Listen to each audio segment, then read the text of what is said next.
አሰላሙ አለይኩም ወራህመቱላሂ ወበረካቱህ። ውድና የተከበራችሁ የናይቱ ቤተሰቦች እንዴት ናችሁ? ደህና ናችሁ? እኔ ያለው አልሐምዱሊላህ። ዛሬ እንግዲህ ይዤላችሁ የመጣሁት ስለ ለይላ ኑር ሳቦ ነው ማለት ነው። እናም እንግዲህ ነገ ሰኞ ወደ ሀገር ትገባለች ተብሏል ኢንሻአላህ ቢኢዝኒላህ። እናም እንግዲህ አቡ አሚራ የተናገሩት ነገር አለ። እስቲ አዳምጠን እንመለስ። ሰላም አለይኩም አቡ አሚራ። ወአለይኩም ሰላም ወራህመቱላሂ ወበረካቱ። አየህ በለው ማሻአላህ። እኔ ብለህ ምንድነው ጓዝህን ጠቅለልክሳ? ያው እንግዲህ 2 አመት በላይ ወር 3 አመት በላይ እንግዲህ ሌላ ኑር ሳቦ ማስቲካ ስናኝክ ሌላ ኑር ሳቦ ትልልቅ ሆቴል አንገባም ብለን ቂጣ ስንበላ ሌላ ኑር ሳቦ እየተባለ አልሐምዱሊላህ ረብል ዓለሚን በጣም ብዙ የደከምንበትን የሰው ነፍስ አላህ በታች ሰበብ ሆነን ያዳንበትን ፍሬ አፍርቶ እህታችን ሌላ ኑር ሳቦ ለመቀበል ከኮምቦልቻ ወደ አዲስ አበባ አሁን ካናዳ ነው የሚመስለው ኮምቦልቻ አዲስ ኤርፖርት። በነገራችን ላይ በጣም ማሻአላ ባይዜ በእህታችን ሌላ ጉዳይ ከልብ ተጨንቃችሁ ጊዜያችሁን፣ አእምሯችሁን፣ ገንዘባችሁን የሰጣችሁ እህት ወንድሞች እንኳን ደስ አላችሁ፣ እንኳን ደስ አላችሁ። እንኳን አብሮ ደስ አለ። ሐረር ገልብ ሁላችሁንም ወዳችኋለሁ። ሌላ ኑር ሳቦ ልንቀበል ይሄን ፍላይታችን ነው ትንሽ ሰዓት ልዩነት ነው። እሱ ተከትሎ ይመጣል። እንገናኛለን። አዲስ አበባ እንግዲህ ኤርፖርት ላይ ያለው ሲቹዌሽን እንዴት እንደሆነ አብረን የምናየው ነው የሚሆነው። ማሻአላ ጨነቃችሁ በሙሉ አላህ ፈረጃውን አቅርቦልናልና እንኳን ደስ ያላችሁ ለማለት እወዳለሁ። ከሁሉም በላይ ደግሞ ለእናት ለአባቷ ለእህቶቿ እንደ እህታቸው ላሰቡ ሁሉ ኢትዮጵያኖች እንኳን ደስ ያላችሁ ለማለት እወዳለሁ። ስም ላጠፉት እንግዲህ ስራቸው ነው። እነሱም ባይዜ ጭንቀት ነው ለነሱ እንኳን ደስ አላቸው። ከዚህ ከስም ከማጥፋት ጭንቀት መገላገላቸው ሌላ የተሻለ ሀሳብ አምጡ። እኛ አላህ ወደ ላይ ከፍ ማለታችን ስለማይቀር ሌላ የተሻለ ሀሳብ ልንገርህ። የሌላ ስላላዋጣ ሌላ የተሻለ እናም እንግዲህ ልክ እንዳያችሁት ነው አቡ አሚራ ቀጥታ ከኮምቦልቻ ወደ አዲስ አበባ ጉዞውን ቀጥሏል ማለት ነው። ኢንሻአላህ በሰላም ትግባልን፣ ከቤተሰቦቿ በሰላም ትጨመርልን። የኛ የሁላችንም የኢትዮጵያውያን ጸሎትና ዱዓ ነው ማለት ነው። በጣም ነው ከምር እኔ ደስ ያለኝ። እውነት ያድርገው ያ ረቢ። እናም እንግዲህ ኢንሻአላህ እውነት አድርጎት ለይላንም እንግዲህ ለሀገሯ ያብቃት ማለት ነው። የእውነት ስለ ለይላ ኑር ሳቦ ያላስጨነቀው ሰው የለም፣ ስለሷ ያልተጨነቀ የለም። በእውነት በጣም ደስ ይላል። ምክንያቱም ቤተሰቦቿ፣ ዘመድ አዝማዶቿ፣ ሙሉ የኢትዮጵያ ሕዝብ እያለቀሰ ነው የቆየው ማለት ነው። ከልብ የእውነት በጣም ነው ደስ ያለኝ እኔን ማለት ነው።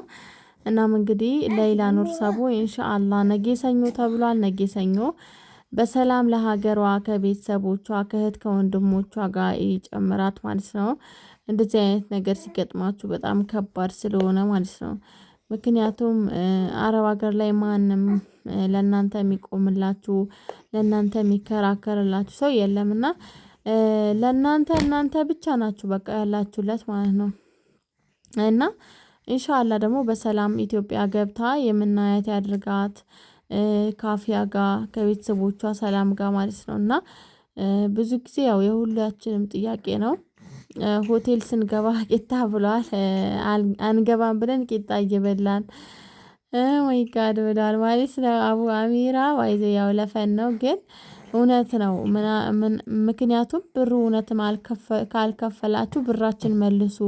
ለምንድነው ቺጅ ማትገባው? ቺጅ ምን አረገች? ብር ተከፍሎ እናም እንግዲህ ያው ሁሉንም ሰው ብሩን ያልከፈሉ ከሆነ ቀጥ ብለው ይመልሱ የሚል ንግግር ነው ማለት ነው። እና ሁሉም ሰው እንደዛ ነበር ያለው። በስተመጨረሻም ግን ተሳክቶ ወደ ኢትዮጵያ ልትመጣ ነው። እናም ኢንሻአላህ ነገ ሰኞ የፊታችን ነገ ሰኞ ማለት ነው እንጠብቃታለን። በእውነቱ በጣም ከባድ ስለሆነ ነው። ምክንያቱም ብዙ ጊዜ ለኢድ ለቀጣይ ሳምንት ለ15 እየተባለ ብዙ ጊዜ ብዙ ጊዜ ያው እንግዲህ ብዙ ስላታለሉ ማለት ነው። ያው አሁን ግን ምንም ማንንም ማመንም አያስፈልግም ማለት ነው። ግን ደግሞ አሁን ላይ ብዙ ተስፋ ያለ ይመስላል። ኢንሻአላህ ለሀገሯ ያብቃትና እንያት ማለት ነው በእውነት። እናም እንግዲህ በሌላኛው ደግሞ እናቷም እንዲህ በማለት ተናግራለች። እኔ ልጄ ሀገር ገብታ እስካላየዋት ድረስ በፍጹም አላምንም በፍጹም ብላለች። እናም ከአጠገቤ ሆና እስካላየዋት አላምንም ብላለች እናትየዋ ማለት ነው። እውነት ነው። ምክንያቱም ብዙ ጊዜ ትመጣለች ተብሎ ስለተዋሸች ይመስለኛል። እናም እንግዲህ በሰላም ገብታ የምናያት ያድርጋት የሁላችንም ምኞት የሁላችንም ዱአ ነው። ምክንያቱም ይሄ በቃ እናም እንግዲህ በጣም በሚገርም ሁኔታ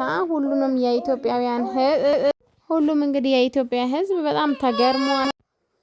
በጣም እንግዲህ ደስተኛ ሆኗል ማለት ነው። እና ሚዲያው ሁሉ ተጥለቅልቋል። በጣም ደስ የሚለው ውድ የይና ዩቲዩብ እናም እንግዲህ በጣም ነው ሁሉንም ሰው የተደነቀ ማለት ነው። በቅርቡ ደግሞ ኢትዮጵያ ገብታ የምናያት ያደርጋት የእውነት ዱአዬን ማለት ነውና ብዙ ጊዜ ሰው ያው እኛ ቸኩሎ ግን አይደለም የኛ ህዝብ መቼ ነው የምትመጣው ንገሩን፣ ካልመጣች ንገሩን፣ ካልከፈላችሁ ንገሩን ማለታችን እንትን አይደለም ክፋት አይደለም እውነት ነው። ምክንያቱም አንዳንድ ጊዜ እንትን ካላችሁ ብር ካወጣችሁ በኋላ ከዛ በኋላ በቃ ደረሰኝ ምናምን ታሳያለች። በቃ ከዛ በኋላ የት ገባ ያ ሰው የት ወጣ ምን ላይ ደረሰ ታከመ ወይ ምን ሆነ ወይ የት ገባ ተብሎ ሁላ አይታወስም ማለት ነው። በቃ ይረሳል ነውና ያ ነገር ስላለ ስለሌላ ነው ሰው ደግሞ ማንንም ሰው አልረሳውም።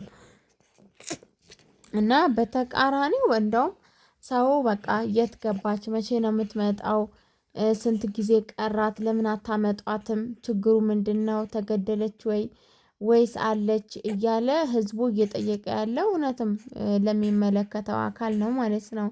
እዛ ኬዙ የያዘው ሰው ማለት ነው።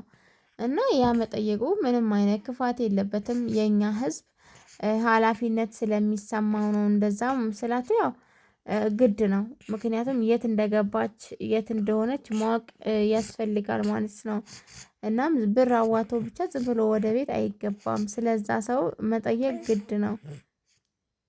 እናም እንግዲህ ያው በስተመጨረሻ ነገ ልትገባ ነው።